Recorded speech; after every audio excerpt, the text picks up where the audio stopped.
guys, and welcome back to another video. So recently I've started this mini series where I tell you guys about patterns and plans for crafting transmog that you guys should really focus on, that not a lot of people have, and I've personally made a ton of gold with it. Now keep in mind that everything in this video and everything crafting in general that you might want to need, including all the waste that I use to make multiple gold caps, is all in the 0 to 10 million gold guide that you guys can get for 50% off using code Shadowlands. So if you still haven't grabbed it and you're interested, check it out down below in the description, but also in the pinned comments. And you don't have to be afraid that this will ever be outdated, because whenever the next expansion comes along, I'm going to update the book for that expansion, and everyone who has already bought the book will always receive the latest version for free.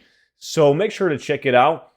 But in this video, since a lot of the crafting videos have received super positive feedback from you guys, I'm guessing that a lot of people now really take the time to build up their like transmog collection on the auction house. So they're stepping more and more into crafted transmog, as that is by far the easiest way to fill up the auction house with mogs. So I want to talk about a couple of patterns and plans that are like insanely priced, and not a lot of people have them. It's personally the most frustrating patterns and plans that I farmed myself. I actually think that I missed one or two of them because of how frustrating it is to get them. But that's also why these items are so expensive. So we're going to be focusing on Sunwell patterns and plans in this video. And basically, in order to acquire them, you just got to kill the trash in Sunwell in order to get them, right? However, they're BOP. The plan and the patterns are BOP. Obviously, the item that you craft out of those recipes are going to be BOE, so you can sell those. And they only drop, they have to drop in the correct profession.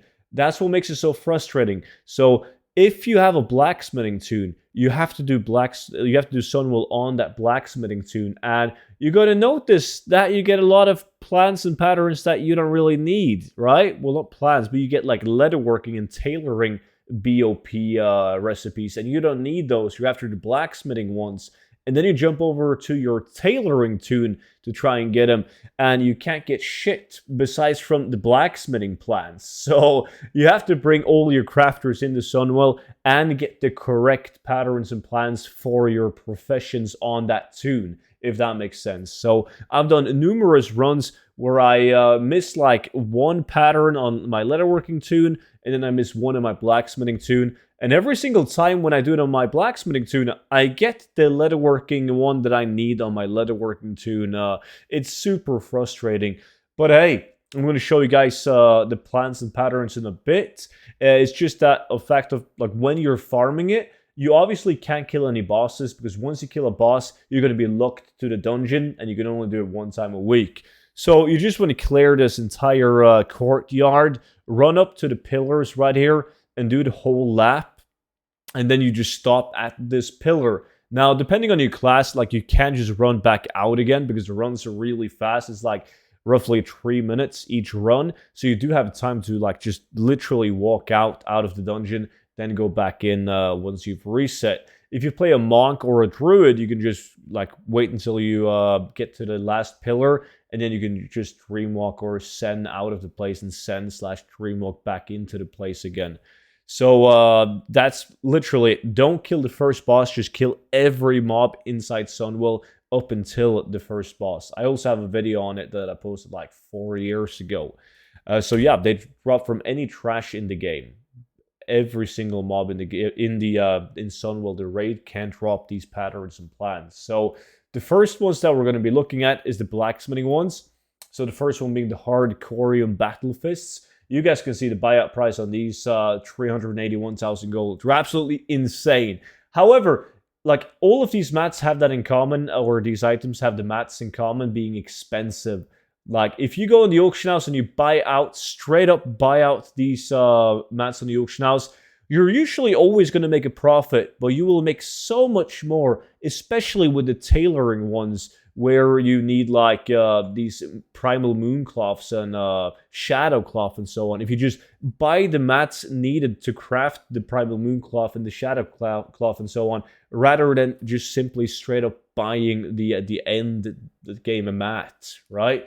So keep that in mind. You want to obviously spend as little gold as possible crafting these items, but I wouldn't recommend these items for a beginner, because it's going to be, even if you just buy and craft the mats yourself, it's going to be quite expensive to put these items up in the auction house.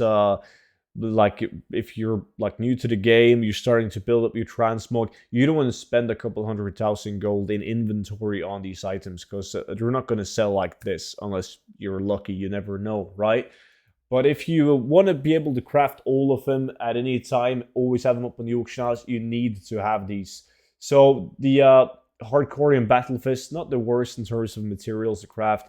You also have the Sun Blessed Gauntlets, 910k. I first realized how OP these items were when I sold these gauntlets exactly for 450,000 gold or something like that. So really, really good. You need 6 Primal Might, though. That's expensive. The Hardened Corium is only expensive, really, if you buy it from the auction house, but crafting it yourself or melting it yourself isn't too bad. Now, with leatherworking, it has 4 different patterns, because you can craft 2 leather gauntlets and 2 mail gauntlets. So you have the sun-drenched scale gloves. Once again, absolutely insane price on these bad boys. The mats aren't too bad. They really aren't. Then you have the leather gauntlets of the sun. Once again, absolutely insane price.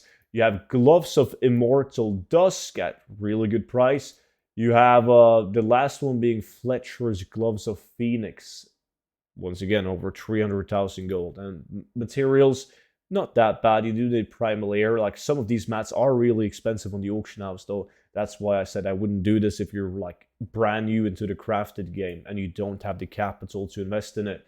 And then you have 2 tailoring items, like I showed you, the Hands of Eternal Light, 255. Then you have the Sunfire hand wraps, which is also at a pretty good price. I've sold a couple of these, and the price, or the mats needed to craft it, like Sun Mode, is NP. Then you have 10 Shadow Cloth, 10 Spell Cloth. Buying these from the auction house tends to be expensive. Buying the base mats and crafting the Shadow Cloth and the Spell Cloth itself, not that expensive. Keep in mind, there's a ton of people making gold crafting the Spell Cloth and the Shadow Cloth, me included. So you definitely don't want to buy those out unless they're really, really cheap. But that was pretty much it for today's crafting video. If you guys got any questions whatsoever about these or just the game in general, leave them down below. Subscribe to the channel if you haven't and you want to watch more videos like this one. And of course, get a head start. Get the 0 to 10 million gold guide. Link down below. And I will see you all back in on tomorrow's video. But until then, bye-bye.